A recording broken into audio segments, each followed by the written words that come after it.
Welcome back to the Ed Morrissey Show. Great to have you back with us in the podcast edition. As always on Thursdays, my great friend and one of the greatest radio producers of all time, Duane Generalissimo Patterson. Certainly one of the oldest. And I mean, we're both in sort of a young person's business, right? I mean, in both phases here. So the funny part about this, just a quick side note story. So this morning, Hugh does a half-hour interview with Kellyanne Conway, right, on her new memoir. Yeah, and interesting. Unlike every other interview that she gives, where it's the same three little highlighted clips, because no one reads the book.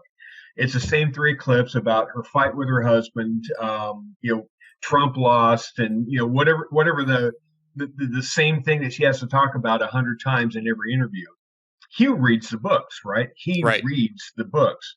So this was a 30-minute tour de force over her, entire career. And so she calls in, and people forget when we were back on in the mornings, back in 1995, back in 2000, when we started the show, we were on in Gallagher's old shift. And back then, Kellyanne would come on. She was a weekly guest.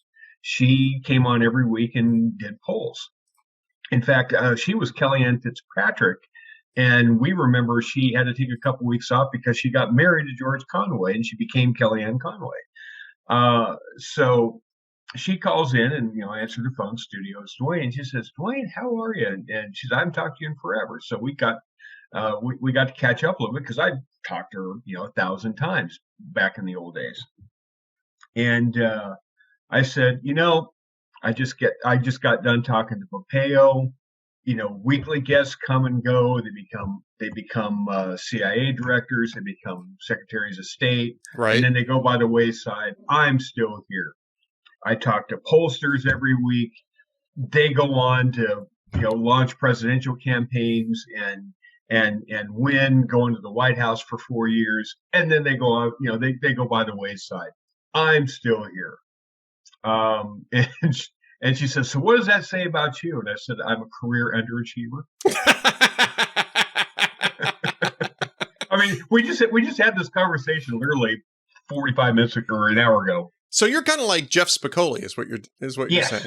Yes, I'm the guy ordering the pizza in English class or whatever it is. You're the guy whacking the Van shoe up against your head and then saying, "I'm so wasted."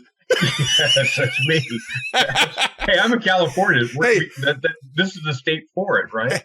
And you know what's just sad about this? Because I'm just realizing this as I'm using this reference. That movie came out 40 years ago, dude. Yeah, you and I are about the only ones listening to this podcast that have any idea what this reference is about.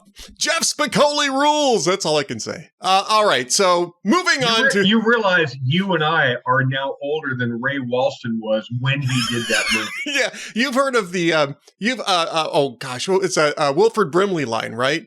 Are you now older than Wilford Brimley was when he made Cocoon? Because he's actually younger than you'd think he was when he made Cocoon. Yes. Now he's since passed away, of course. And right.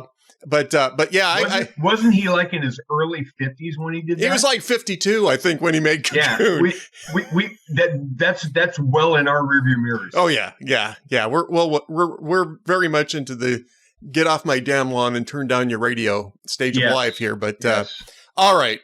Moving on from that, though, from that depressing start, let us move into old age in a completely different context. Actually, it's a perfect segue. See, I was trying to see if you were going to pick up that vibe I was laying down. Yeah, but I'm too old to pick up on those segues anymore. So, new Harvard Harris poll. Now, when I first wrote about this Harvard Harris poll yesterday, it was because the Hill had an advanced look at this, and they focused on the approval rating, which is understandable. They focused on the approval rating because that's usually the top line of all these things.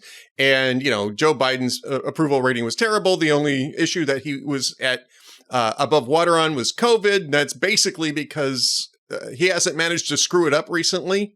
Courts are actually preventing him from screwing it up. Right. And so he's benefiting from being from losing, basically, in that particular thing. But that wasn't really the big news. No, and understand, and I'm not going to stop you too long here.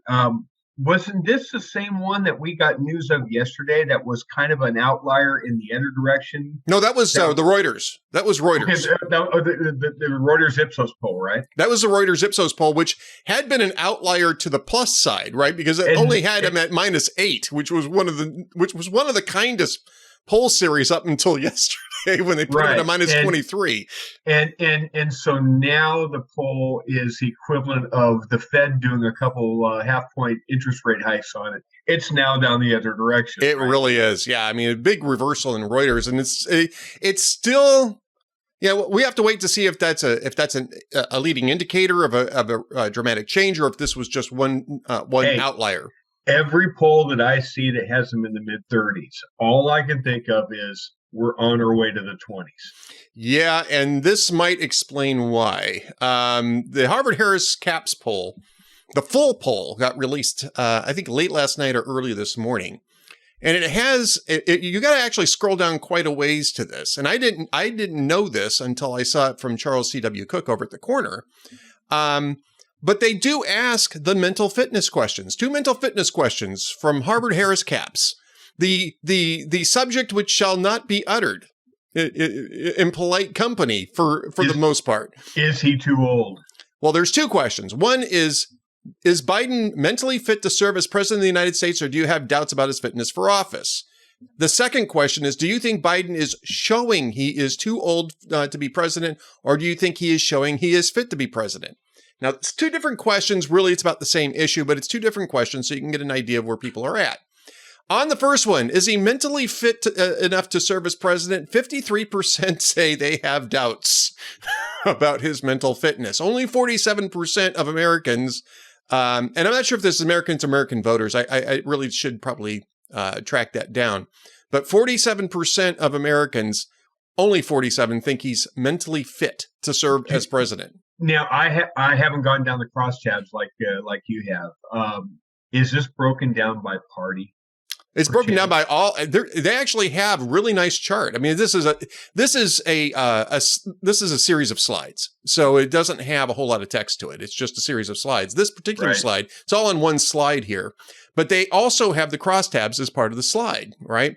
So here are some interesting highlights from that question, and we haven't even gotten to the other one, which I think is actually worse. Okay. 19% of Democrats have doubts as to whether or not he's mentally fit for office. 1 in 5. 1 out of 5 Democrats. 1 out of 5 Democrats. Only 67% of black voters think he's fit for office. Now, 67% sounds high, except that he really needs to get like 90% of that demo in order to win an election. What was that African American vote against Mitt Romney in 2012? 92? 92, 93? I think it was 92 or 93, but it was in that range. Yeah, only 67% think Joe Biden is fit for office. Here's a really interesting one. Only 47% of women think that Joe Biden is mentally fit for office. 53% doubt his mental fitness. Urban voters, 61-39, which sounds good, but again, this is a demo that usually Democrats have to carry by something other than 22-point gap. Well, and the 61, that's the remaining people in urban areas that have not been carjacked or mugged yet. Yeah, right. Yeah, exactly. Hispanic, Latino, Spanish origin. That should be cratering. Actually, on mental fitness, he's still above water, but not by much, 52-48, right? So that's nearly an even split. But that's mental fitness, okay? That's one aspect of this. Showing he's too old. Now let's see what the demos are on the percentage of people who think that Biden is showing that he's too old to be president. It's like it's 6 out of 10, right? And this it's 62% overall. Yeah. But which is bad. That's horrible, right? Only 38% think that he's showing that he's not too old, right? Yeah. 29% of Democrats thinks that he's showing that he's too old for office. Give me that number again. 29%. Nearly 3 in 10 Democrats think he's too old. So 3 out of 10 Democrats. 3 out of 10 Democrats, right? 62% of women think that he's showing that he's too old for office. In fact, there is no gender gap on this. It's 63-37 among men, 62-38 among women. There's no gender gap. There's no gender gap on either of these questions, by the way. I should point that out. Only 50% of black voters. It's a 50-50 split among black voters between showing that he's too old and not showing that he's too old.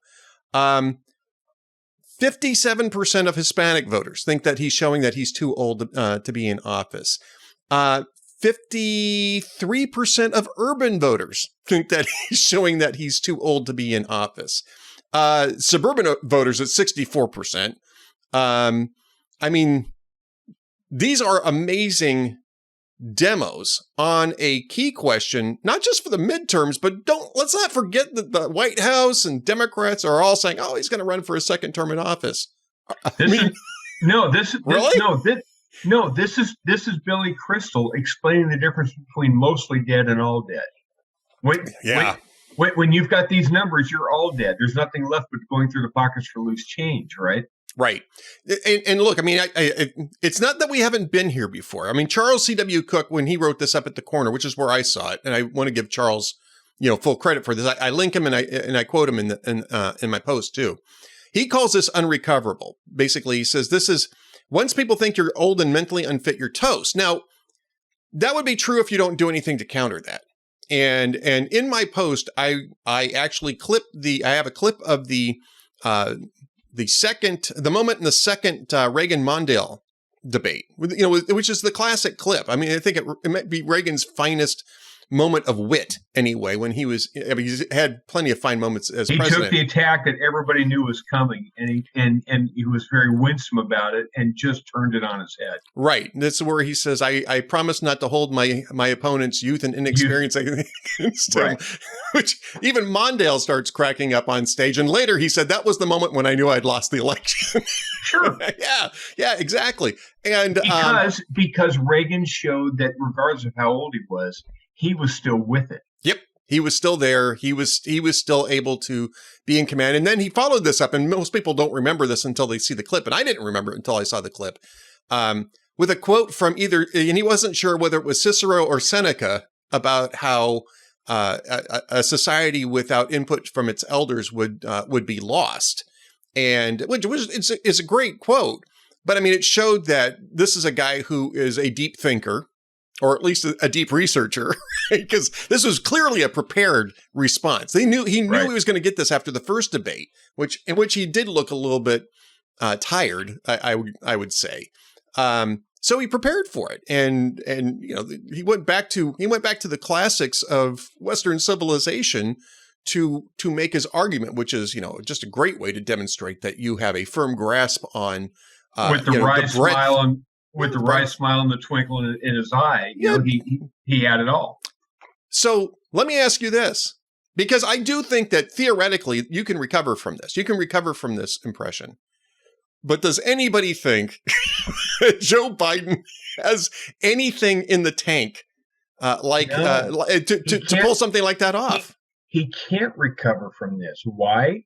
Because otherwise he wouldn't have gone 103 days since his last one-on-one sit-down media interview with Lester Holt, which didn't go well, and it was a softball, Super Bowl interview to boot, and it didn't go well. They don't trust him. Look at what he just did in Southeast Asia. He gets asked a basic question that is on everybody's mind. He goes to South Korea. He goes to Japan. The 800-pound gorilla in the corner when he goes on a Southeast Asia trip is the specter of a rising threat with the Chinese Communist Party, and what's going to happen when they eventually try to move on Taiwan. And so the question was asked of him directly, a question, to be fair and to give him credit, I believe he answered the right way, which is, yes, we are going to defend Taiwan. You have to say you're going to defend Taiwan. And this is not the first time he said it. This is the third time he said it, which is basically at war with his own administration. His administration walked out all day and said, absolutely not. No That's not what he said. Our policy has not changed, and Joe Biden said our policy hadn't changed. Well, that's not what Joe Biden said. And the next day, when the media in a different venue, I think he was at a different area in Japan. It was the corner or the four corner whatever it was. And so he's lined up with three other state leaders, and the press starts shouting the question at him. Are you sticking by this because the White House is walking back your comments? And it was like he was in a hostage video. He says, "No, I meant what I said. Our policy has not changed. I'm not going to go into it any further." It's horrible, Ed. He looks and sounds horrible. He came back from his trip after a 18-hour flight, gets off at Andrews, goes over to the White House so he can address the shooting in Uvalde, Texas. And he gets in front of the camera in the Roosevelt room, and he kind of mutters around for 7 minutes and then says, "Why can't we attack the gun lobby?" But he looked and sounded like he was about 400 years old. Yeah. He looked old and tired. He did look old and tired. Maybe perhaps an octogenarian or an octogenarian to be, after that long of a flight, maybe you don't stick him in front of a camera with no sleep and not make him look older than he really is. Reinforce the point of the poll. It reinforces the impression that people are getting, right? And this poll was taken before then, and it certainly didn't help matters that this took place afterwards. But I mean, this goes to something else that the Washington Post reported, even I think it was before that press conference, may have been at the same time, which was that there are some Democrats now that are complaining that the White House is too quick to walk back statements. They should let Biden be Biden, basically, is what the argument is. That the walkbacks are embarrassing the president, and they shouldn't be so quick on the trigger to do the walkbacks, which is sort of like blaming the cure for the disease, right? I mean, who's running the show? Yeah, right. I mean, that's a great point to it. Is that if Biden isn't running the show, who is? It's President Clinton that's running the show, and clearly they see the need to keep contradicting their own president. Now, this is not to say that this didn't happen in the previous administration, because it did. But I don't think that there was a compos mentis factor to this. I think everybody understood that Donald Trump was just, a loose cannon when it came to extemporaneous speaking, and that he wasn't probably not terribly well read into the nuances of policy. This is a guy who's been immersed in policy for 50 years. He's been in Washington, D.C. for 50 years.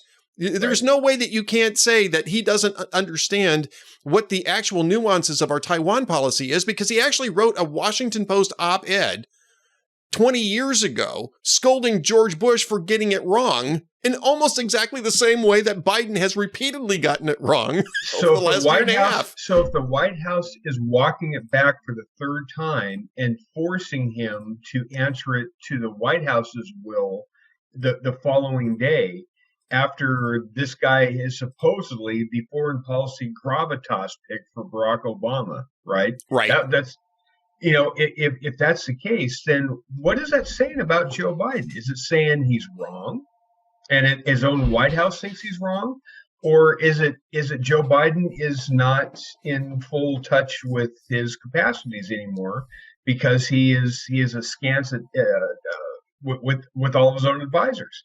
It's actually kind of frightening. If you're the Prime Minister of Japan, right? You were in that joint press conference. The Prime Minister of Japan was in that joint press conference. Right. When Joe Biden said, "We made a commitment. We're going to live by that commitment. Yes, we're going to come to Taiwan's aid if it comes down to it." And then the next day he says no. What exactly does the Prime Minister of Japan think about this? And how does he prepare? How does he plan? How does he make political calculations for the growing threat of China, knowing what the U.S. policy is? Nobody knows what the U.S. policy is right now. Right. And I think that this is I mean, there's strategic ambiguity, and then there's strategic incoherence. And I think that you've got is strategic incoherence in this administration. It's strategic confundity. I mean, there's it's one thing to signal to China, we're not going to tell you what's going to happen to you if you do, X, Y, Z. That's strategic ambiguity. But what should not be ambiguous is telling them that you are going to act, right? Right.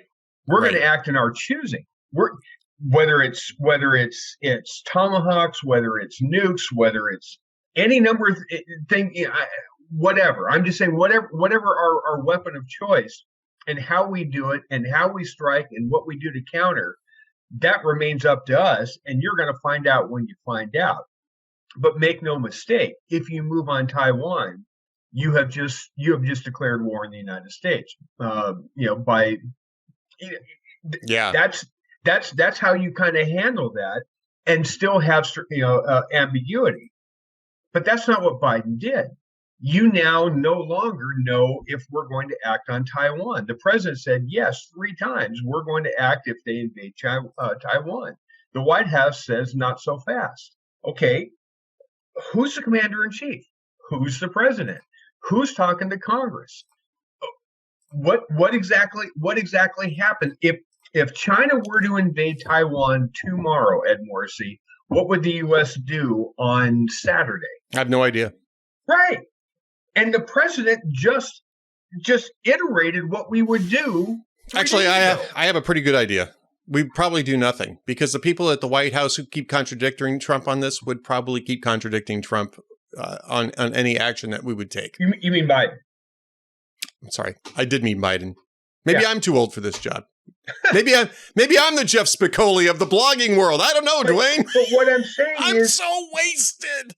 But what I'm saying is just 3 days ago, on the biggest takeaway of the entire trip, the biggest news poll from the entire trip, and 3 days later, if said event does happen, we actually don't know what we would do. We don't know if we would respond or not, because we don't know who's running things. Yep. All right. Speaking of running things, and speaking of the Uvalde shooting, we got to get to this and we only have a few more minutes left. Terrible thing here in Texas. The mass shooting of, I think it's 20 or 21 victims in Uvalde, Texas. Believe that the perp was an 18-year-old who broke into a school, shot up everybody in a single classroom, and then eventually was killed. Huh?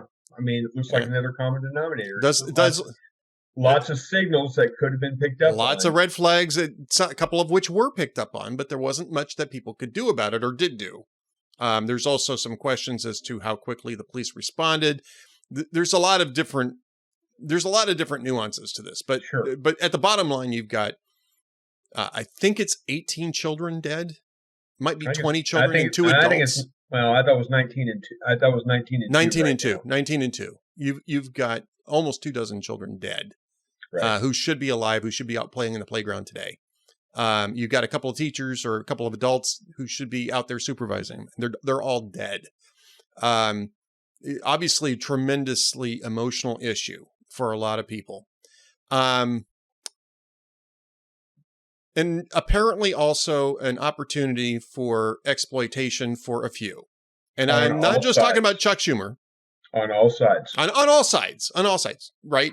I'm not just talking about Chuck Schumer, but I am talking about Robert Francis O'Rourke, who showed up with a camera crew at a press conference, not a campaign stop, but a press conference at which law enforcement, including Governor Greg Abbott, was trying to inform the community of Uvalde of the findings thus far in the investigation. And this was not a policy event. This was not a campaign event. This was a briefing for the people, including some of the families of those who were, families and friends of those who were killed. Robert Beto O'Rourke. I refuse to call a grown man Beto. Beto in Spanish means crasshole. It does today. It did yesterday. got up and started berating Abbott. Now, O'Rourke, of course, is running against Abbott in November for governor.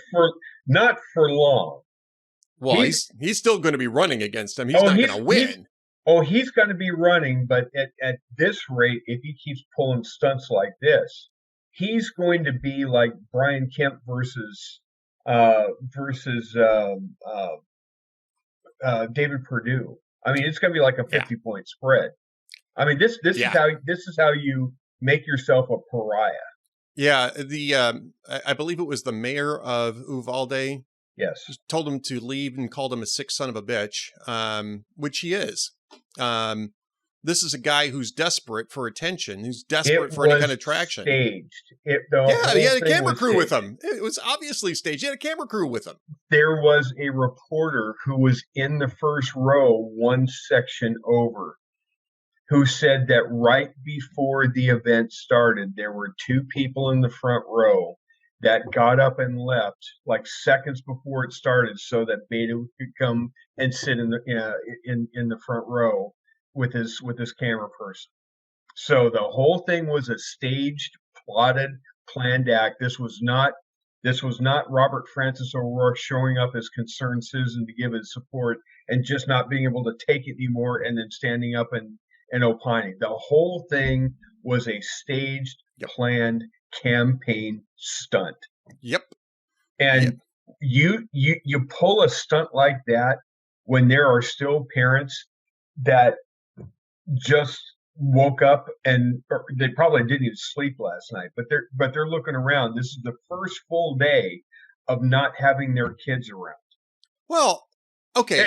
It's in staggeringly poor taste. It's in hugely poor taste. I think he is a grotesque human being for exploiting this in the way that he did. Now, I think we're way beyond the point where you can say, well, you got to wait till the funerals are over before you start discussing the policy. We don't do that anymore. We haven't done it for years. And I understand that. So that's not what this was. I understand that you're going to have these arguments in Congress, right? Over, we need to pass some sort of law, and both sides are going to have their arguments at the ready, within minutes or a couple of hours after an incident like this, because they're used to it. This is something that's been going on for some time. And the reason why it never gets beyond that is because of two reasons. One is that most of this is just posturing. They're not actually talking with each other about things that you could actually get done. And two, the solutions to this are very complicated and difficult to deal with and will make some people very unhappy, especially if you're dealing with mental illness and involuntary commitment under certain circumstances. It's going to make a lot of people very unhappy. Right. So they don't want to do that, but posturing is cheap. I get that in Washington, D.C. But this wasn't even a policy statement. This wasn't even a policy argument. First off, it wasn't a policy forum, but O'Rourke wasn't even engaging in a policy discussion. He was there to just demagogue and to do his Howard Beale impression in front of the media that were gathered there, while Abbott is executing the role of his office in terms of being the top law enforcement. If you want to think of, the executive branch as law enforcement. And so, in a sense, he's the top law enforcement officer. AG Ken Paxton probably would be the most. It was really a dual purpose. It was basically a news conference or a press conference update. And at the same time, it was also to be the consoler in chief. Well, right. I mean, was there a political aspect to it? Yeah, to that extent. I would say yes to that extent. But it wasn't a campaign stop. No. And he wasn't there as a candidate. He was there as governor. This was a guy who was doing his job, not being on the campaign trail. And O'Rourke exploited this tragedy for his own political purposes, which is just about as scumbaggish as you can possibly get in a situation like this. I mean, it is absolutely despicable. That is a word I don't like to use except in really well-warranted situations. This is one of those situations. Yes. It's despicable. This is not just being a dummy and being bad at politics. Hugh used to refer to Bill Maher versus other people in media as a difference between being wrong and rotten. Bill Maher was rotten about it. When you look at Stacey Abrams, when you look at all sorts of different political candidates that we may not like, they can be nefarious, they can be kind of crazy, they can be nutty, they can do all sorts of weird things. There's a difference between being wrong on issues and being wrong about stuff and being rotten. This was a pretty rotten thing to do. It's an absolutely rotten thing to do. And I hope that I'm here in Texas. I'll be voting. Wasn't going to vote for O'Rourke anyway, but I am sincerely hoping that some of the people who are considering a vote for O'Rourke will now take a very close look at this guy. And correct me if I'm wrong. But I seem to recall, and I peruse thousands of news cuts in a monthly basis, right? I mean, you see my cut sheets. You know how much I go through the news cycle and pull audio and video. I haven't had a chance to go back and pull it yet, but I'm almost certain 6 weeks ago, maybe 8 weeks ago, maybe 3 months at the outside, Robert Francis O'Rourke did some kind of a press avail, or he was at some kind of a grip and grin campaign stop, and he totally reversed himself on guns. And he said something to the effect of, "Well, we're not going to take your guns. Right. I'm a Second Amendment guy." Yeah. Remember? Do you remember him? Kind of. I do. And we on the right all made fun of him because we knew he wasn't sincere. What he was doing is realizing, hey, I'm running for governor of Texas. I can't be against guns here. Right. Right? Right. Am I remembering that right? You are remembering it correctly. And I'm certain that Texans are going to remember it too. All right. So now all of a sudden he's back to the good old Robert Francis O'Rourke. Yeah. He's back to the pandering. Chuck Schumer apparently, as we're speaking, Chuck Schumer just said on the Senate floor, "What an absolute fraud the governor of Texas is." Yeah, let's have that argument. Let's have that argument, Senator Fraud. We'll be glad to have that argument. Let's you know what, Chuck? Let's schedule a sense of the Senate on whether Greg Abbott is a fraud or not. Yeah. Let's put Mark Kelly on record. Let's put John Tester on record. Where is Mark Kelly? Mark Kelly is a co-founder of the Giffords Foundation, which is supposed to be pushing gun control legislation. Where is he? Where's he been for the last 2 years? Where is he today? Yesterday? Right.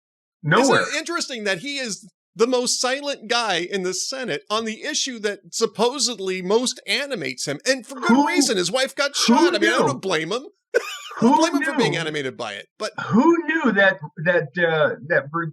Arizona actually elected Marcel Marceau to the United States Senate? I think that this is part of Joe Biden's rope-a-dope strategy in 2020, and Mark Kelly thinks it's going to work for him in Arizona, and I really don't think that that's the case. I'm not thinking so either.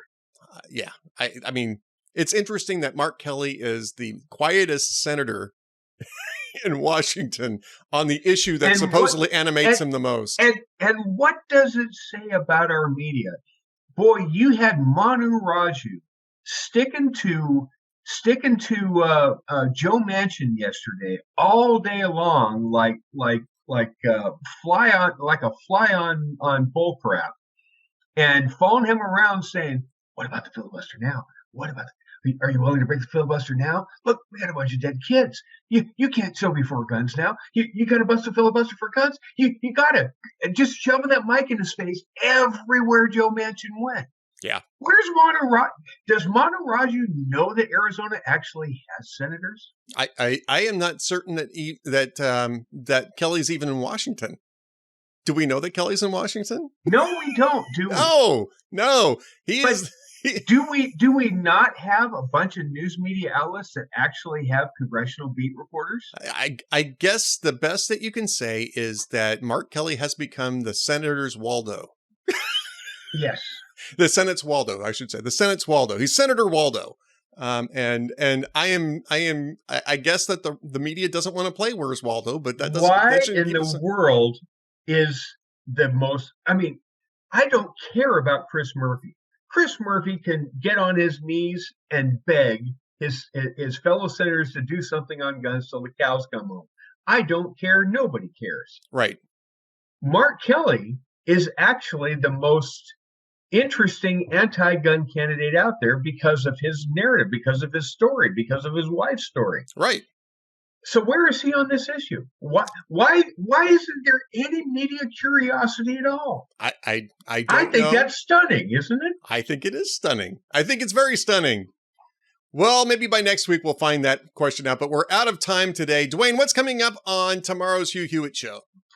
Well, on the old program tomorrow, we have a conversation with Dr. Larry Arnn, like we normally do on Fridays. Sunny Bunch will do movies. My guess is we are going to we may be doing the new Top Gun movie. I think that's on the agenda. Interesting. Supposedly it's pretty good from what I've been told. I've heard, and I wasn't a huge fan of the first one, but I am actually kind of interested in seeing the second one. I kind of am too. So that will be on. Plus, God only knows what else we're going to get into.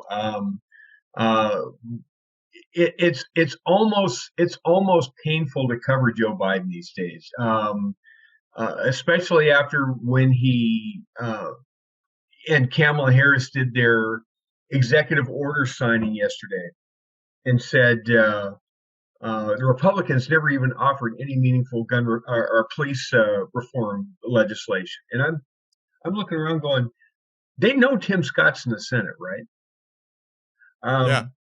Yeah.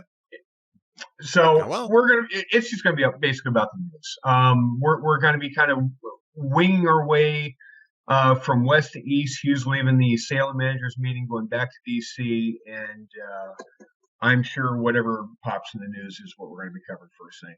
All right. That's coming up tomorrow morning on the Hugh Hewitt Show. Be sure to tune in at 6 a.m. Eastern Time, 5 a.m. in God's time zone, 3 a.m. on the left coast. And if you're a member of the Hugniverse, HUGHNIVERSE.com, you can be a viewer of the Hugh Hewitt Show. So be sure to tune in there.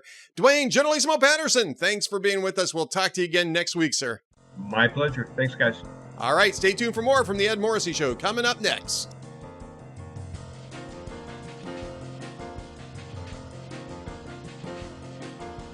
Welcome back to the Ed Morrissey Show podcast edition. Joining me is my good friend Stephen Schier, Professor Emeritus at Carleton College in Minnesota. Spit it out, Ed. Carleton! There's Stephen. Who is also the co-editor of a new book called The Trump Effect that just came out last month. Yeah, Disruption. Should we do a stereo effect here? Yeah. I think when you're talking, you hold yours up. When I'm talking, I'll hold it up for you. The Trump Effect. Disruption and its consequences in U.S. politics and government. This is a nice collection of essays that tackle a number of different issues. And of course, you and your co-editor, Todd Eberle, have your own essays in here. It's actually you bookend it. Todd opens it up and you finish it off. First off, congratulations. Obviously, this is not your first book, Stephen. You've written a number of books, but or edited a number of books. And, what do you think? Is it too soon to tell what the Trump effect is? Because Trump's really kind of still in the mix. I mean, I find it kind of interesting that maybe we're not through the entire Trump cycle yet.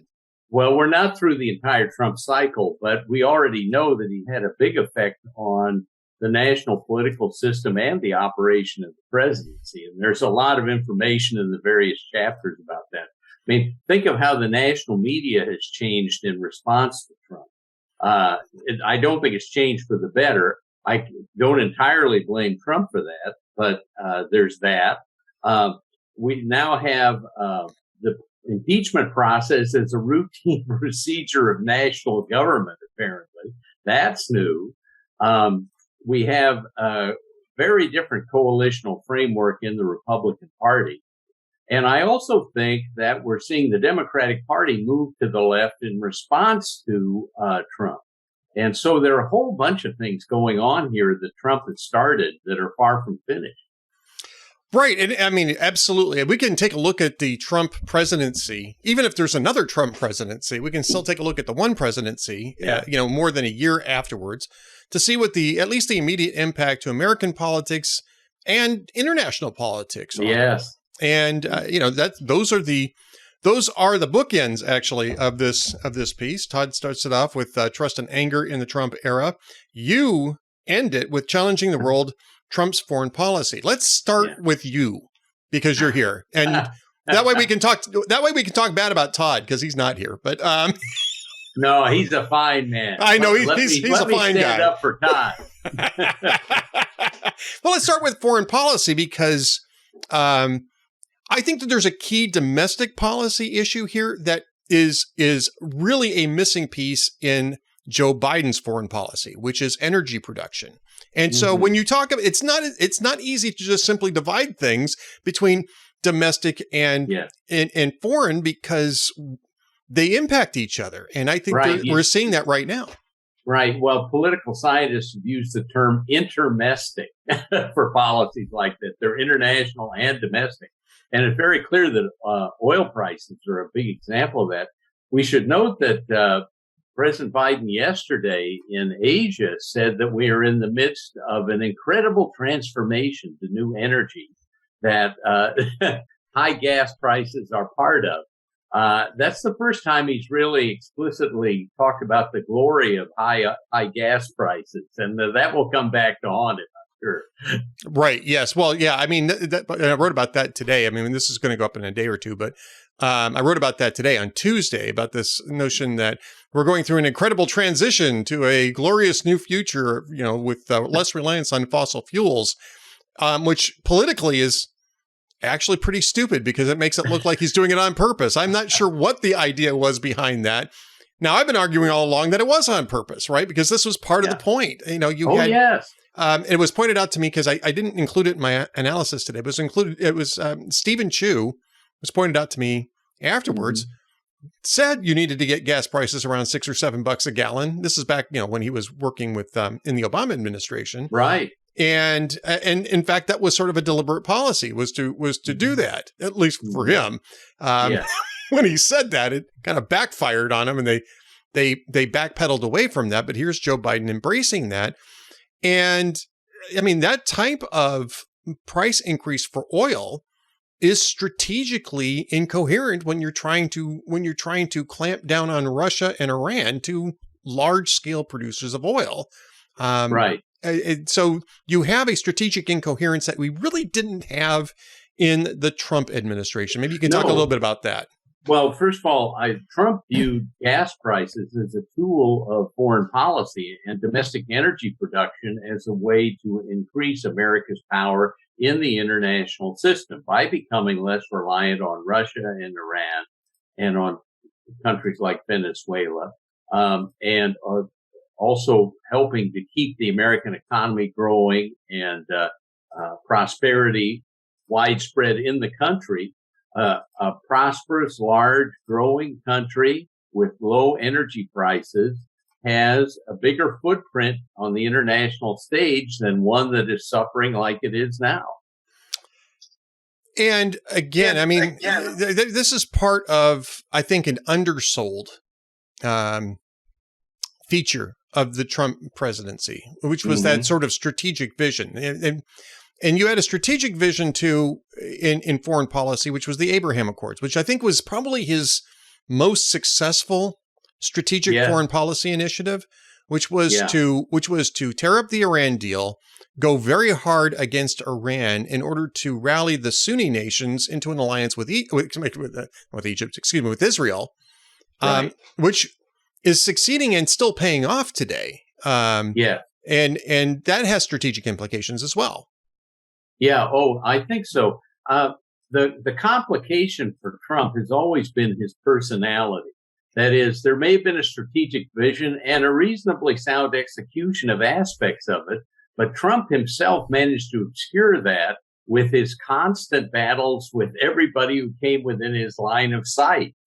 And so I think that's one real reason, Ed, why Trump doesn't get a lot of credit for the results of his own presidency. he's done a good job of distracting people from his accomplishments. Yeah, I mean, and this is true about Putin too, right? I mean, yeah. I mean, one of the big issues and one of the big frustrations I had actually with Donald Trump, both during his campaign and during his presidency, was the fact that he was sort of following in a grand American tradition of really not getting what Vladimir Putin was about. I mean, this is right. Barack Obama went through this, George W. Bush went through this, and I was kind of hoping that we might have woken up. And perhaps he woke up a little quicker than either of those two did during the course of the presidency. But right. even up to Helsinki, I mean, yeah. Go ahead. I'm sorry. Well, go. Well, again, this is a perfect example of the contrast that I've just mentioned. Trump would often talk about Putin in a personal way, that how much he liked him, etc. And this actually opened him up to attacks. But if you look at the actual policies of the Trump administration, he was quite tough on Russia and Putin. And Putin was certainly aware of that. But again, what Trump was saying and what he was doing were often two different things. And he distracted people from his policies with a lot of his really unnecessary verbiage about Putin and other matters. Right. And I think that that's part of why you need to have sort of this settlement of the Trump legacy or the Trump effect. I mean, the Trump legacy is still being written, but the Trump effect, I think, this is one reason why it's good to have this book coming out now, right? Is to reset those. Let me just say this, that I think that the contrast in American conditions under Biden compared to under Trump helps to illustrate the Trump effect pretty boldly. And in that way, I think we'll get people to figure out what some of the actual policy consequences of his presidency were. There's so much noise, so much social media, so many brickbats being thrown all the time that we often forget the facts on the ground. But the contrast between America now and America 2 years ago is pretty obvious to a lot of citizens right now. Well, it certainly is. I mean, certainly economically speaking, it is that way. We're going to get to the domestic policy obviously here, but I think it just in terms of strategic direction too. I mean, it's and look, that's what you hash out in elections, and what you can say in the 2020 election, as much of a mess as the 2020 election was. Is that really was about two different visions for strategic direction. And Biden narrowly beat Trump on that. But I would argue that, you narrowly beat Trump in the election, but I would argue that there really isn't really a mandate in that in terms of strategic direction. There was really just a mandate to get rid of the chaos. And you guys deal with chaos in these issues here, or in these essays here, I should say, in the Trump effect. Right. And why that probably ended up being the decisive factor in 2020. Oh, yes. I think that's very clear. I have an essay coming out in another book about the future of the Republican Party called The Elephant in the Room. And the title of my essay is Choose Your Battles Wisely, Trump Did Not. And I begin with a quote from Sun Tzu, which said, "If you cannot win a battle, do not fight it." This is a lesson Donald Trump has yet to learn. And because he was fighting all these battles, people, I think, got a real battle fatigue from his presidency. And I think what people are facing now is the fact that Joe Biden, the personality, may be what they voted for, but they have a bunch of policies right now that aren't working very well, that Joe Biden had been endorsing for many months before the election. It's just that a lot of people did not vote on policy grounds. I know John McLaughlin, Trump's pollster, did a post-election poll and found that 54% of those who were voters approved of Trump's policies, but he only got 47% of the vote. Well, I think we know why that happened. Right, indeed. Now, an important part of you alluded to this actually in what you said at the beginning. An important part of Trump's legacy, if you will, or at least the legacy from his first well, from his term in office, might be his first term, might be his only term, were his battles with Congress. This is a president who battled Congress more than any other president over a similar time frame. And I'm not talking about on policy. I'm talking about to stay in office. Went through, he was impeached twice, went through 2 Senate trials, was not removed in either one of them. And really kind of almost bookended his presidency because he came into office with the Russia collusion thing, and they impeached him over issues related to that the first time around, and the second time around, of course, was over the January 6th riot. Right. What is the Trump effect of those battles with Congress? What do you think the effect is going to be on executive legislative relations, or at least how is that posited in the Trump effect? Well, I think we're going to have an acid test of this probably after the 2022 elections, because it's likely we'll have at least one chamber of the U.S. Congress in Republican hands. And the question is, will they approach Biden in the way Democrats approached Trump in the second half of his term, which was total war, essentially. Now, Trump invited total war with his rhetoric. Biden does not invite total war in quite the same degree because, for one thing, he's not active on social media in the way Trump was and is. So we have now, for the first time since the 19th century, resorted to the impeachment process 3 times in the last 25 years, never removing a president from office. I'm sure there will be pressure within the Republican caucus in the House and perhaps the Senate to consider an impeachment process for President Biden, and that would be a Trump effect. Well, yeah, I think that there has been a cheapening of the impeachment process. And I do want to correct something I just said. The first impeachment wasn't really directly related to the Russia collusion thing. It was sort of indirectly. Yeah. It was sort of indirectly. It was Ukraine, which kind of came up as, it got blown up bigger because I think of the Russia collusion thing. I think people were looking for an excuse to go after him at that point, but it wasn't directly related to it. So I do want to correct that. But I think that we've cheapened impeachment here, at least in terms of the presidency. You know what's one interesting effect of this is I haven't seen any uptick in impeachments yet, I should say, of lesser officials in either the executive or judicial branches, which is, of course, it's a tool that Congress can use for people in those branches who are, who are Congress confirmable, Senate confirmable people. Although we have heard rumblings about a possible impeachment process against Alejandro Mayorkas at DHS for incompetence and dereliction of duty. So we may see more Trump effect in this regard, right? Right, exactly. So the other thing to watch with Congress going forward is whether the Republican Party ever becomes the fiscally conservative party again. Trump really did change that within the party and within Congress. I have a quote. Well, actually, now I can segue into my 3 Trump books here. The first one Todd and I wrote was early in the Trump presidency, about his first 6 months. Right. We like that. We like that Oval Office picture. Assertive.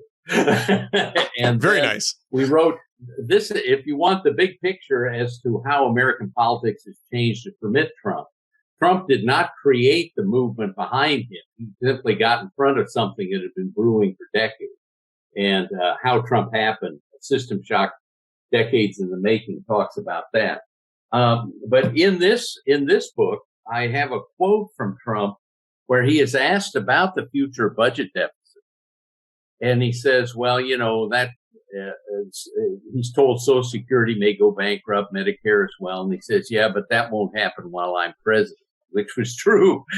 Of course, now with inflation, it may happen in his second term if he gets one. Right. But he very clearly paid very little attention to the budget deficit, despite the fact in 2016 saying it would be very easy to balance the budget. He could do it in the first year in office.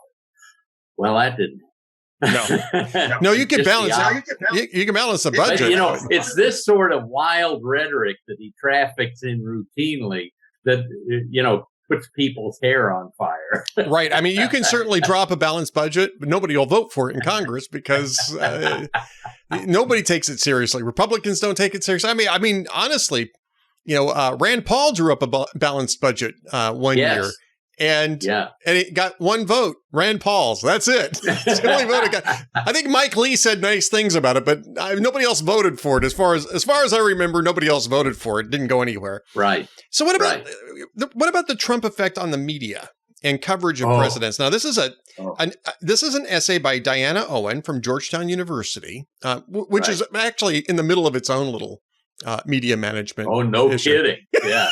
But I mean, Diana Owen doesn't have anything to do with that. I'm just mentioning it. No. But she's a model of probity and decorum. I would imagine because she's in the book, The Trump Effect, which you should buy. But I mean, I think if you think about Trump, if you think about a Trump effect, right? I mean, I think that's the one that people are going to land on the most, which is the presidential relationship with the media. And I you know, you're a Minnesotan. I'm a former Minnesotan because I got smart and I moved to Texas. You haven't gotten that smart yet, but you're going to get there. But we had a taste of this in Minnesota with Jesse Ventura, you know, where he issued the press passes that had the jackal picture on them. And I mean, and he sort of created that model. Donald Trump just really made it his own. I'm not saying that Donald Trump, you know, consciously copied it from Jesse Ventura, but I mean, the similarities are very, very broad in this here. Right. Well, you know, you go from Perot, you know, in 92 and 96 and 98, you have Ventura. And then the next incarnation of that, I'd say, is Trump in 2016. So there's clearly widespread disaffection with the media and with American institutions. And it's gotten to the point where people want a fighter, someone who will really take no prisoners. I think a lot of Trump supporters, when they view his battles with the media, are thinking in the same way that Lincoln thought about Grant. You know, I can't spare this man. He fights.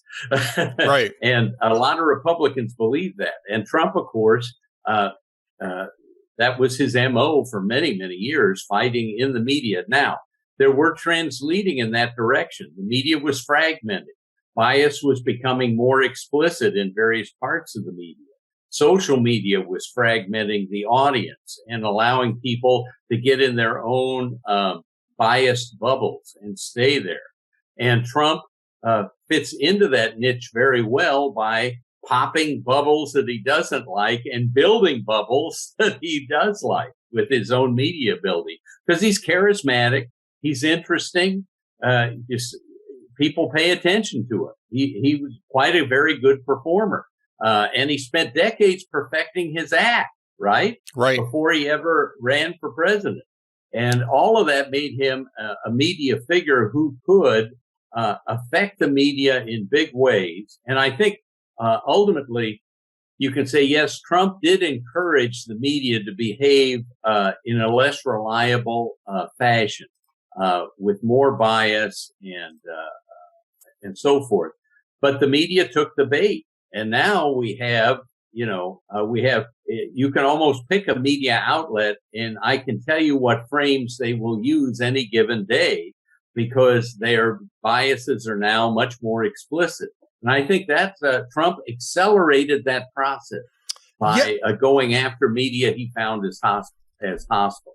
So it was a pre-existing process that he accelerated, and he did that in a lot of ways. He accelerated the impeachment process. He accelerated America's assertiveness on the international stage. He accelerated media bias in response to him.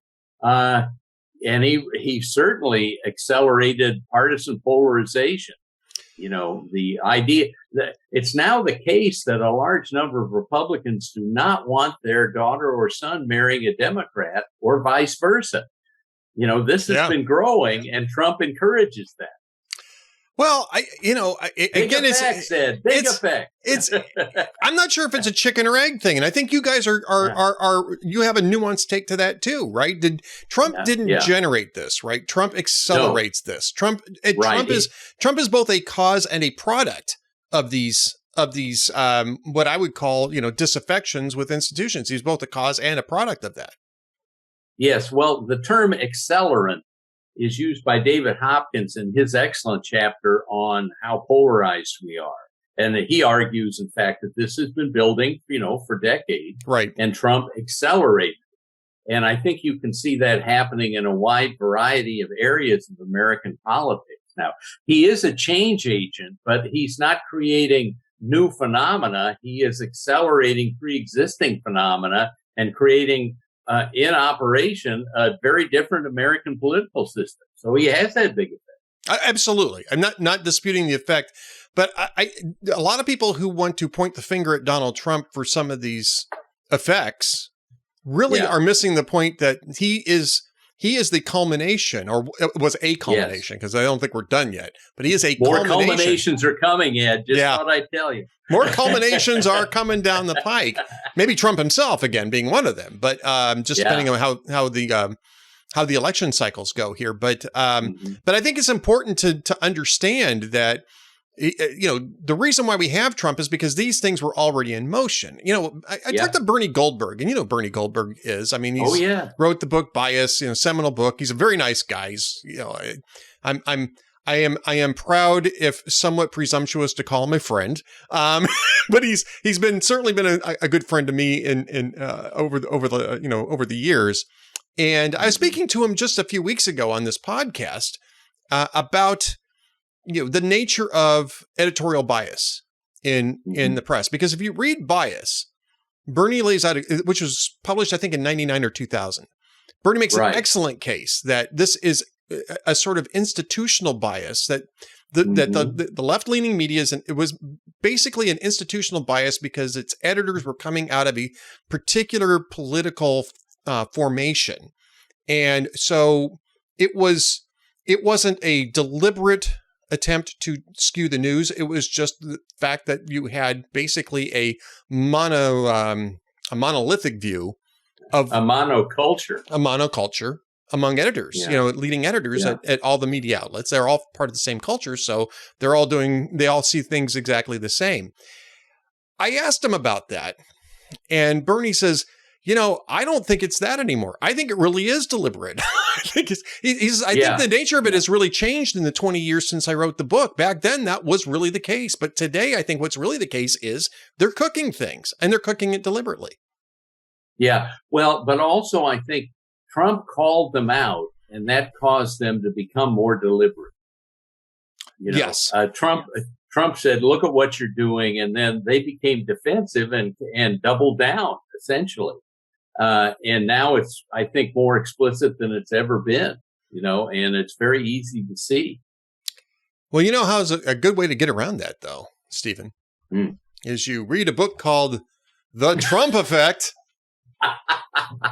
Disruption and Its Consequences. You mean this book? I mean, you've got the same book. Look at that. The Trump, we both are holding up the same book, which is available on Amazon and all places where you can find fine books. Edited by Stephen Schier and Todd Eberly. And Stephen, of course, is professor emeritus at Carleton College in Minnesota. I got to write that time. And where else can they find you? I mean, I'm not sure if we've been friends for a while. I'm not even sure if you have your own website or what you've got going on, Stephen. That tells you how good I do my research. There you go. Well, I'm on Twitter, but I don't tweet. I just read on Twitter. So there you go. Because you're smarter than I am. Yeah, well, and I write the occasional op-ed, but, I generally stay in the trenches and don't put my head up. Yeah, you do actually show up on... There's a lot of fire out there. Yeah, you do actually do a number of on-air analyses for Twin Cities Media, so sometimes you'll find Stephen on the air out there. But, go get The Trump Effect. And while you're at Amazon, take a look at the other books that Stephen has either written or edited. Usually both, by the way. Preview of coming attractions. The Elephant in the Room is coming out with a lot of very interesting essays about the future of the Republican Party. And also, David Hopkins of Boston College and I will be doing the 14th edition of Presidential Election, the #1 selling college book on that subject. And so we'll be covering 2020 thoroughly in that and preparing for 2024. So on that note, before I let you go, you saw that Kellyanne Conway's book, basically says, give it up. Trump actually did lose the election. I'm not surprised to see that coming from Kellyanne, because she was trying to get that message out in the weeks after that election. Do you think just really quickly, do you think that that's really going to have much impact on probably not, but I also think that she did try and bring facts and reality to that White House, but at times it was an uphill struggle. And so, you've got, 2,000 mules out there, a movie that says it's all cooked. Well, I think the movie takes the position that there was a lot of irregularities that were going on there. They're trying to shine. That's obvious. They're trying. It's more about ballot harvesting and the irregularities around ballot harvesting. Right. So right. Which is a worthy topic. It does encourage, and Trump actually introduced the movie at Mar-a-Lago. So, he's going to continue to make that argument. But I do think voters are going to be looking for a 2025 agenda, not a bunch of 2020 resentments, in a candidate. Yeah, I think you're right about that. Yeah. And so there may be an opening for another Republican other than Trump, and Trump would definitely have to change his tune in order to meet that need amongst many voters. All right. Well, Stephen Schier, you know where to get the book. Amazon and all other fine book outlets. The Trump Effect, Disruption and Its Consequences in U.S. Politics and Government. That's the cover right there. You can go pick that up. Stephen, thanks so much for being here today, and we'll talk to you again soon. Live long and prosper, Captain. Live long and prosper, my friend. Stay tuned for more from the Ed Morrissey Show. Don't go away. We're coming back.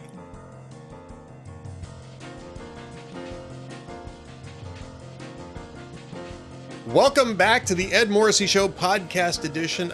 I'm really pleased to be talking today with Paul Mirengoff, somebody who I've had a very long blog relationship with. We've met a couple of times. He's a great guy. And he's doing something new with Bill Otis over at Substack called Ringside at the Reckoning, ringsideatthereckoning.substack.com. And they're already off to a fast start. I mean, Paul, first off, welcome to the show. And when did you get started with Ringside at the Reckoning? Well, thanks, Ed. I want to say our relationship goes way back, and we were on once together. I don't know if you remember, back in 2004, I think it was. I was visiting my Powerline colleagues in Minnesota, and we went on something called The Patriot. And I knew who you were, but I kept thinking every topic came up. I said, this guy's knocking it out of the park on everything. So that was kind of the beginning of our relationship. It was. As far as Ringside at the Reckoning goes, I left Powerline in February, and really wanted to kind of stay in the game, wanted to write, didn't mind taking a few months off after 20 years of almost nonstop writing. But I wanted to get back in the game with my friend Bill Otis. And so we started this thing on Substack. I didn't know much about Substack, but I'm learning. It's a pretty cool medium, and gives me the opportunity to write about the subjects I really am most interested in particular, the war on standards, which has been an ongoing crusade that has gotten some traction on the left, and I think is now starting to lose some traction. Bill Otis specializes in criminal law, and most of his blogging so far has been on that, but he has a lot to say about other topics as well. So it's just been great, a lot of fun after 20 years to start a new venture. I mean, really couldn't be happier. Right, and it's a great pairing. And Paul, just in case people aren't, and by the way, I do remember that 2004 time we got to hang out together, and believe me, I was... I look back on that fondly, and I can't believe it's been 18 years. Oh my God. It's just awful. You look younger though than you did back then. Oh, bless you, sir. You're my new favorite podcast guest. You should tell people a little bit about your legal background though, too. What it was that you did other than blogging, all the really important work that you did other than blogging. Yeah. Well, I was just, I started out at the EEOC of all places, the Equal Employment Opportunity Commission, back when I was a liberal. And, I'm proud of some of the things I did there, less proud of some of the others. The law changed a lot while I was there, some for the better, some not. And then I went into private practice and started out kind of defending the cases that I was bringing at the EEOC, and then branched out into more general litigation, corporate litigation, defending class actions on all kinds of fronts and that sort of thing. Bill Otis has, I think, a more stellar background. He was a prosecutor at the Department of Justice and served in the Bush 41 White House Office of Legal Counsel, where, among other things, he worked on the Weinberger pardon. Probably one of the few times that he's been soft on crime. No, just kidding, Bill. Just kidding, Bill, if you're watching. He was a high-ranking legal officer at the Drug Enforcement Administration. And so he, unlike me, he really knows what he's talking about when he writes about criminal law. So I'm kind of happy to hand that beat off to him. I was holding it down at Powerline, but I think Bill's got it now. But between us, we have a pretty varied legal background, both civil and criminal, and I hope it can come to bear effectively on Ringside at the Reckoning. Well, like I said, ringsideatthereckoning.substack.com, and it's off to a fast start. So if you haven't seen it yet, you should get over there and take a look at it, because there is really some first-class writing going on over there and some great topics. And Paul's most recent one is about Ketanji Brown Jackson, who was just recently confirmed to the Supreme Court. And you write that she has a unusual career trajectory for a Supreme Court justice. I'm not sure if it's the most unusual. I think right now among the current justices, probably Elena Kagan's got the most unusual career trajectory, never having been a judge prior to being the Supreme Court. But tell us a little bit about your assessment of Ketanji Brown Jackson, her confirmation, and mostly her career and her credentials for this position. Right. Well, Justice Kagan at least has always been a star wherever she was. Whatever else one can say true. about Right. it. Yes. That's not apparently the case with soon-to-be Justice Jackson. I have a source who I trust, reliable guy. And he was a partner at the law firm where she broke in. She broke in after a very, touching all the right bases, in fact, being a Supreme Court justice. And that's the fast track to, at a minimum, a good law firm. And then from there to, all sorts of wonderful things. But she, according to my source, crashed and burned at the law firm. She left one step ahead of quite possibly being fired, and took a much lesser position as a kind of a mediation law firm, a firm that settles disputes. And God knows we need dispute resolution, but it's not usually where Supreme Court clerks end up. And then from there, she became a staff attorney on the Sentencing Commission. So it was a really downward trajectory. And as Ed Whalen, one of my favorite legal bloggers, pointed out, that would normally raise yellow flags. But she explained it by saying that, that she wanted to go on the mommy track, take a little time off to be with the family, which would be great, except that, according to my source, who I trust, she left one step ahead of probably being fired. So the real explanation would appear to be just not cutting it at this law firm, prestigious law firm, as opposed to just wanting to spend more time with the family.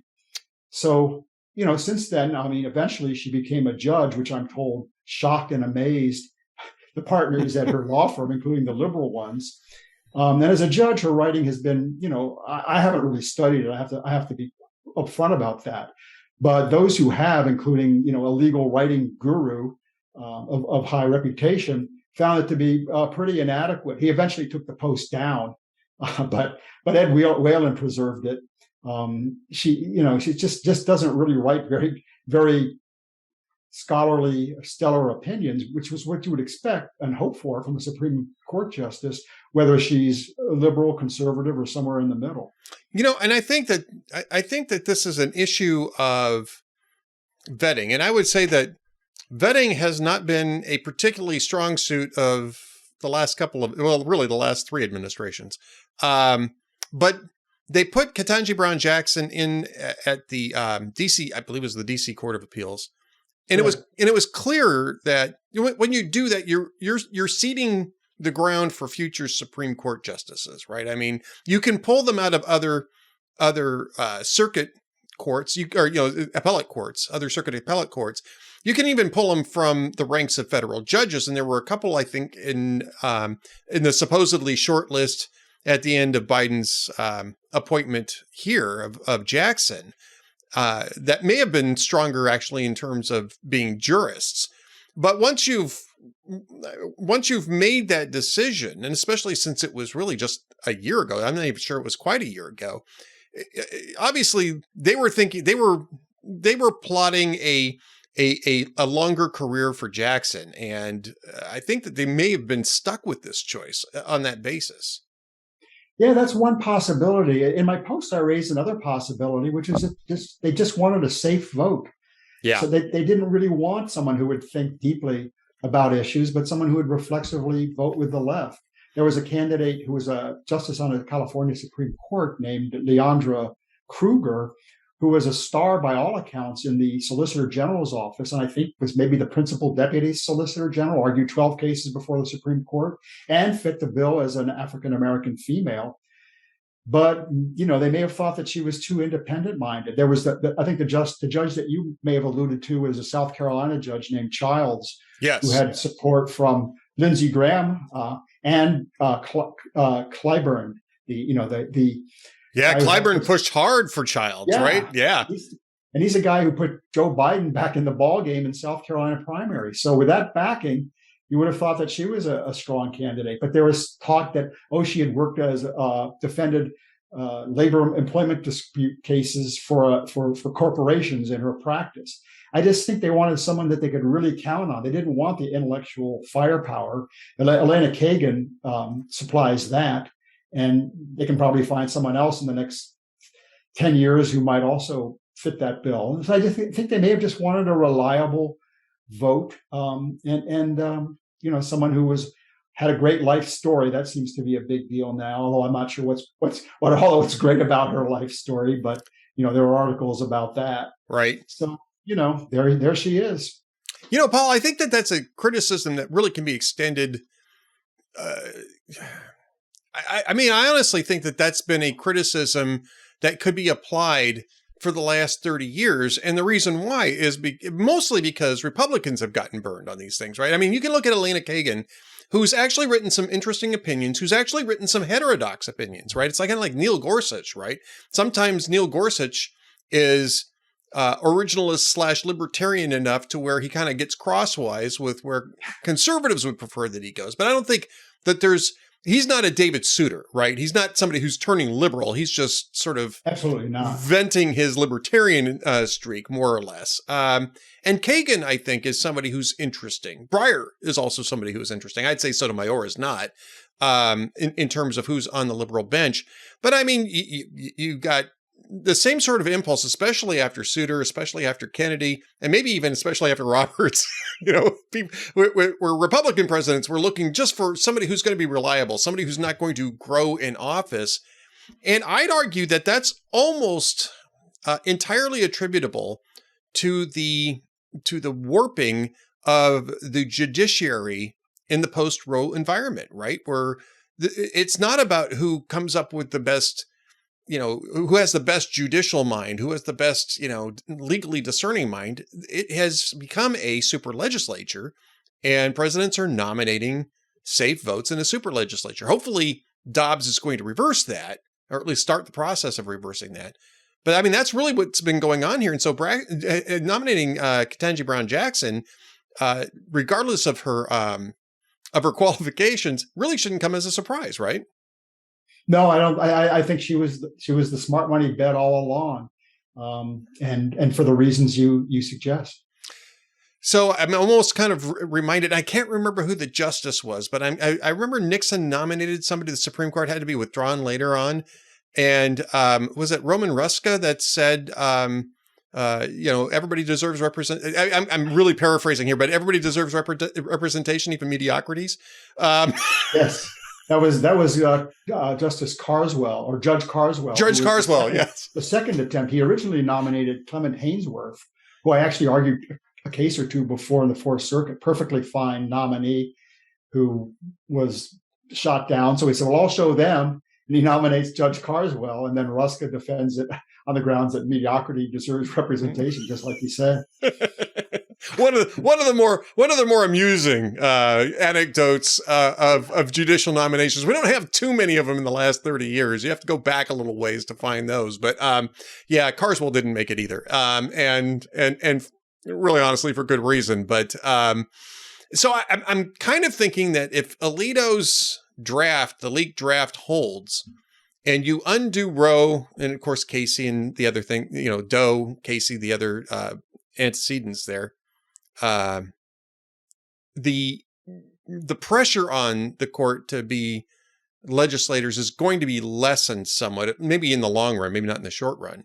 And so maybe you start looking for more, legal stars rather and really an honest affiliation to a certain judicial philosophy rather than just looking for the safe votes. But I think the safe vote thing is something that both parties have just learned that's how you do this at this point in time.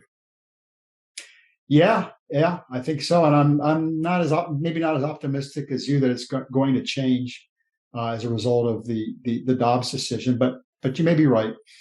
Well, at least it would get them on the right path to that, and I think that's what Alito is arguing in that draft. Mm-hmm. We don't even know how much of that draft is going to survive, or even if that decision is going to survive. So right. we still have to wait for that. But that brings us to another Paul Mirengoff piece here at ringsideatthereckoning.substack.com. Make sure you guys remember that, ringsideatthereckoning.substack.com, which is an unimpressive Democratic bench. And the reason that this caught my eye, first off, because I just enjoy everything that you and Bill Otis are doing there, but also because I had just got done writing about the fact that Democrats are sort of stuck with Joe Biden in 2024, assuming he's upright and breathing. They don't really have much of a choice because they don't really have any bench at all. And it caught my eye how much your thoughts paralleled mine on this. Yeah, I mean, the Washington Post, I based it on a Washington Post ranking of the top 10, and I compared it later in the Post to the Republicans' top 10, which, trying to be as impartial, as unbiased as I can, seemed much more impressive by any objective measure. But in the Post's ranking, Biden was 1, which, I guess could be questioned, but probably is right. And then number 2 was not Kamala Harris, but was Pete Buttigieg. This guy is, he punched above his weight in the Democratic primaries, but never got close to winning anything. He's the mayor of a small city, relatively small city in Indiana, and he's the department head who presided over the supply chain crisis, right, when he had time for it and wasn't on paternity leave. So for him to be like the best alternative to Joe Biden really caught my attention. But I couldn't find people on the list who were better alternatives. I think he's at least as viable as Kamala Harris at this point, probably more so. Further down the list, you have people like, Alexandria Ocasio-Cortez. The fact that she even made that list tells you how bad. And she got in at number 10. But, and your senator, I guess, Amy Klobuchar. Not anymore. Not anymore. I moved to Texas. But I don't know that you know this, Paul. I moved to Texas last year. Oh, okay. Well, good for you. Your senator Ted Cruz made the Republican list, I think, at number 7. And actually Amy is, if the Democrats want to repeat of 2020 without Joe Biden, that is a candidate who seems fairly innocuous and nice. Although Biden has never struck me as nice, and Klobuchar apparently isn't nice, but comes across that way. Klobuchar might be the answer if they want to go down that path again. But overall, it's a very, very unimpressive list. Well, I have to tell you about Klobuchar because I've had a couple of actual personal interactions with Klobuchar, and she's actually and I should preface this also again by saying I didn't work for her, which was apparently the issue, right? Which was how she handled her staff, but. I have to tell you, the 2 times that I have had interactions with her personally, she's been very pleasant. She's almost to the point of affectionate, and so she knows how to handle herself, in that sense. But she still got that Minnesota. My feeling, Paul, is, and this is no knock on Minnesotans, but you can't elect a Minnesotan to the presidency because Minnesota politicians don't succeed by don't have a long stretch of success if they're at all interesting or quirky, right? Or charismatic. You have to be sort of quiet, sort of, technocratic, sort of non-assertive, and it just as a national campaign doesn't wear well on them. Amy Klobuchar is one example. Tim Pawlenty's another. As much as Hubert Humphrey was, genial and cordial and beloved, he didn't win. Walter Mondale didn't win. I just think there's something about Minnesota candidates. It's just, if you succeed in Minnesota, you're not going to succeed nationally. Yeah, and I don't think Amy Klobuchar would, but I couldn't find anybody on the list that was more plausible. They mentioned the governor of North Carolina, Cooper, who I don't know much about, but he has won in a slightly reddish state, so that speaks. I guess that speaks in his favor. But it was an amazingly weak list. A very weak list, and I will tell you, it's mainly a DC centric list. The only two people who in there who aren't are Roy Cooper, the governor of North Carolina that you just mentioned, and Gavin Newsom, who is governor of California, and he's somewhere about a half a mile to the left of Joe Biden. There's no way Gavin Newsom is going to be able to compete and win in a presidential election. When you take a look, though, at the Republican side, the thing that strikes me about this, and this is sort of what my thought process was, is that there are more people who are outside the Beltway in the GOP that have at least a credible standing and some sort of national media presence. I mean, Nikki Haley was UN ambassador, but prior to that, she was a 2-term governor. You've got Glenn Youngkin, who is the governor in Virginia, Ron DeSantis, obviously, and governor of Florida. Chris Sununu is the governor in New Hampshire. You've got real outside the Beltway people on that list who have real heft, who have a real ability to sell themselves as not part of an establishment. Haley might have a little bit more difficult time with that, but I mean, I like Tim Scott. I think he's got a future. I think he kind of needs to run for governor at some point in order to access it. I'm ambivalent about Ted Cruz because I like him personally, but I'm not happy about the whole challenging votes in the Electoral College thing for a guy who models himself as a constitutional scholar. I found that to be pretty constitutionally vacant. But I think this is the piece that Democrats are missing. And I want to run this by you because I know that you're a thoughtful guy and you've been thinking about this, which is that Democrats are so locked into the Beltway and into sort of that urban/academia establishment that they don't have anybody who can speak outside of that. And even when you're looking at this, Gavin Newsom doesn't speak outside of that. Roy Cooper, maybe barely. You really need somebody from a red state like John Tester, I guess. He's really a Beltway choice as well. But there was a Democratic governor in Montana. His name escapes me at the moment. Oh, Steve Bullock, who did run in 2020 briefly. Right. Who would make a good choice for that? Andy Jim Beshear, Ryan, even though he's a senator and is a congressman who may become a senator, yep, probably won't. Actually, has some ability to talk outside the Beltway, despite his long time in Washington. But I don't know that he's going to prevail in that primary. But you're absolutely right. And I was reading an article in the Washington Post about what's going on in New York. With all these redistricting and Carolyn Maloney and the guy with all the necks, Nadler, Nadler, and all the chins, and they were talking about how powerful they are in Washington and how Meeks, who's not, I guess, isn't going to avoid all that, Gregory Meeks, they're all like running these committees. I mean, basically, they're trying to run Washington with a bunch of New Yorkers and Nancy Pelosi. It's just incredible. Right. No, I think that it's that sort of top heavy and also aging leadership in the Democratic Party. I mean, you take a look at this list. I'm going to go back to your post at ringside@thereckoning.substack.com. And, Elizabeth Warren, you didn't mention Bernie Sanders, I guess because the Washington Post didn't mention him, but he's coming up in that conversation. And the guy is older than Joe Biden is. Elizabeth Warren is in her 70s. People were talking about Hillary Clinton again, although maybe the Sussman trial might finally put the kibosh on that. Yeah. And she's in her 70s. She's only a couple years younger than Donald Trump. And I mean, it's a collection of, septuagenarians, octogenarians. This is not going to resonate. Republicans, by the way, should think about that one in terms of Donald Trump too, which is that, some of these people are just too damn old for this job. They're too damn old to running effectively for president too. And we really should be looking at the younger part of the bench here in order to sort of broaden the appeal. Yeah, in that regard, I mean, Tom Cotton and Marco Rubio didn't even make the Post's top 10 list.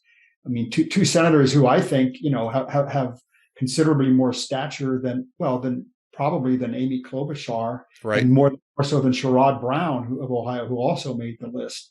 And, Cotton, I think, really did himself proud by not going down the Ted Cruz path when it came to the challenging the election. There's a lot of integrity there, and even though he's inside the Beltway now, he certainly knows how to relate outside the Beltway, and he's got the background as a war, of having fought for the U.S. in 2 different wars, even though he leaving a position as a lawyer to do that. So, I mean, the fact that Tom Cotton didn't make the list, I think if he were a Democrat, which is hard to imagine, even though his parents were. Everyone in Arkansas was at one time. But if Tom Cotton were a Democrat, I think he'd be way near the top of that list. I mean, Tom Cotton versus Pete Buttigieg. Yeah. I'll take Cotton all day long. Right. Much more impressive. And Tom Cotton has a national type of standing too. So does Marco Rubio on the basis of his presidential run in the 2020 cycle, if nothing else. But Marco Rubio has been, he was the most successful of the Tea Party candidates. And that makes him at least a little different than the conservatives that preceded him, the MAGA that came after. So Rubio actually does have an ability there to at least argue that he's a bridge between the two, whether either side actually accepts him as such as something else. But, but he can at least make the claim, Paul. Yeah. All right. So, there's lots of other great stuff over at ringside@thereckoning.substack.com. And again, you should go over there just as soon as you can and subscribe to this. Bill Otis has a number of pieces. We're not really talking about Bill's pieces, but there are some really good ones in here. And, Bill Otis was talking about, are we just as safe with criminal justice reform? A topic which you've written about extensively as well. And following the science right off the cliff, which was actually the piece that you and I started talking about, discussing in a podcast. We haven't gotten to that yet, but you were talking about standards and upholding standards. I think that what's gone on in this pandemic has eroded the standing of the people who are supposed to be applying standards so much that I'm not sure how you get back to a place where there's a set of standards that everybody can say is reliable. Well, I think events may drive us back there, and maybe starting to. That's kind of the reckoning that I had in mind with Ringside, with a sort of ambiguous title, Ringside at the Reckoning. I mean, crime is, criminal law standards, I think, are going to make a comeback as crime continues to plague us. I mean, I live in one of the most liberal counties in America, probably Montgomery County, Maryland, and my wife is on one of these neighborhood things, and everybody's complaining constantly about muggings and, can't park at the mall anymore. I said to my wife, does that mean we have to walk there? It's 3 miles away. I think that's going to drive it back to some extent. I'm hoping that the one that always has bothered me the most is the attack on school disciplinary standards. Yep. Blacks are disproportionately sent to the principal's office or sent home.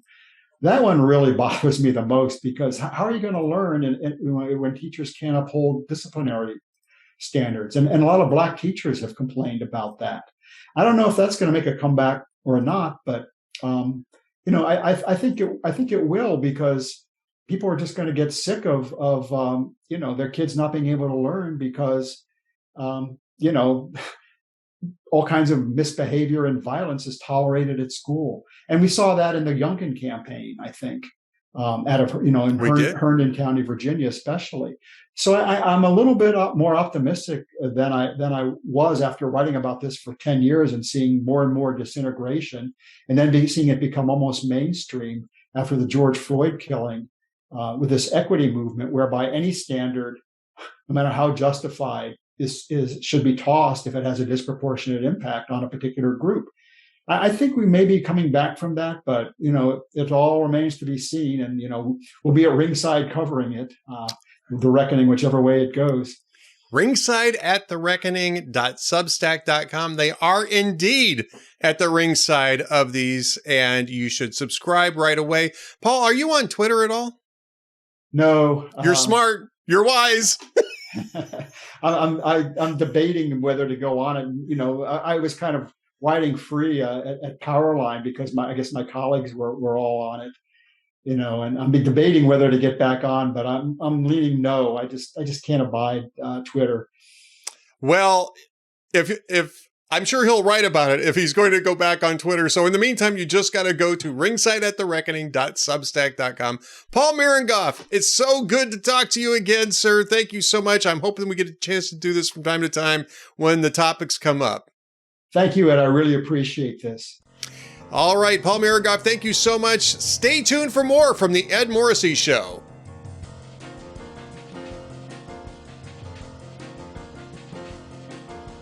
Hey, folks. This is Ed Morrissey here. I wanted to say thank you for watching or listening to the Ed Morrissey Show podcast. If you like what you watch or see, please be sure to subscribe to the channel on which you're watching or listening to this, either YouTube or Spotify, Apple Podcast, Rumble, Town Hall Media Player. Be sure to subscribe at any and all of those places so that you can find out when the next Ed Morrissey Show podcast will be dropping.